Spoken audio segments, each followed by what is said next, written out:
Alright guys, it's time to put what you've learned to the test.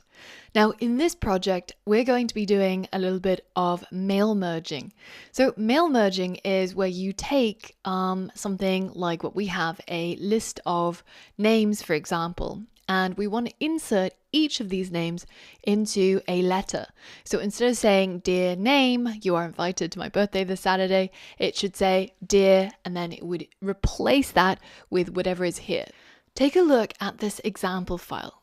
You can see that it replaced the name placeholder with the first name in the invitednames.txt file. Your objective is to write some Python code to automate the process. So what you're going to end up with is a bunch of letters, one for each of the names inside the invitednames.txt, and the letters are going to be named like this: letter underscore for underscore and then the name of the person. And they're going to be saved in a docx format, which you can open either in Google Docs or in Microsoft Word. And it's basically ready for printing. So I've made it a little bit harder for you by adding in a whole bunch of folders. And each of these files are nested inside a bunch of folders. So for example, starting letter is inside letters, which is inside inputs. And then the letters that you're going to generate are going to need to go into this folder called ready to send, which is inside output.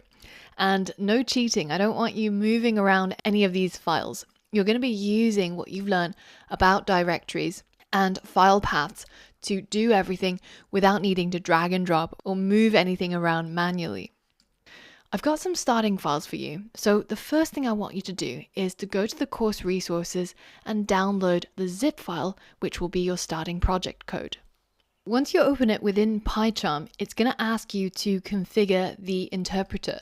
So you can either go ahead and click on that pop-up, or if it disappears, then just click on the event log and then click on configure a Python interpreter and then select the latest interpreter that you have installed.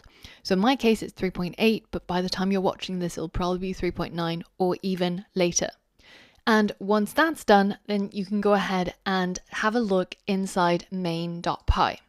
So here I've got some instructions for you. First, you're going to create a letter using the starting letter.docx, which is right here nested 2 folders deep. And then you're going to use each of the names inside invitednames.txt to replace the part where it says name with the actual names that you see in names.txt. And then you're going to save each of those letters that you've generated inside the folder ready to send. And you can take a look at the example if you want to see what the final outcome looks like. So it's going to be the name without any spaces afterwards, just a comma. Now, there's going to be a few things that will trip you up along the way. And I'm hoping that you're going to use your knowledge about how to get help from Google and Stack Overflow, as well as some of these hints that I've left in here for you. So the hints take you to 3 pages of Python documentation, and they're chosen because the methods that are featured in them will definitely help you in this project. In fact, some of the things that you're going to try to do won't be possible unless you take a look at each of these pages of documentation, read through it, and understand what the methods do. Now, as always, with a lot of tutorials, it's impossible to teach you every single method, and it would be really, really tedious if I just went through all of the methods that are available in Python and showed them to you individually. So instead, you have to work just as a pro developer does, which is to find out information when you need it and to quickly understand what's happening and how to use the information you found on the fly. Don't worry if you haven't seen me use these methods before. You will get more practice by using the documentation, figuring things out yourself, and implementing things that you haven't seen before.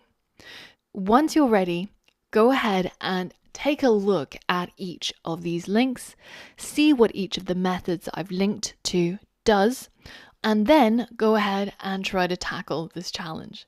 So pause the video and I'll see you on the other side.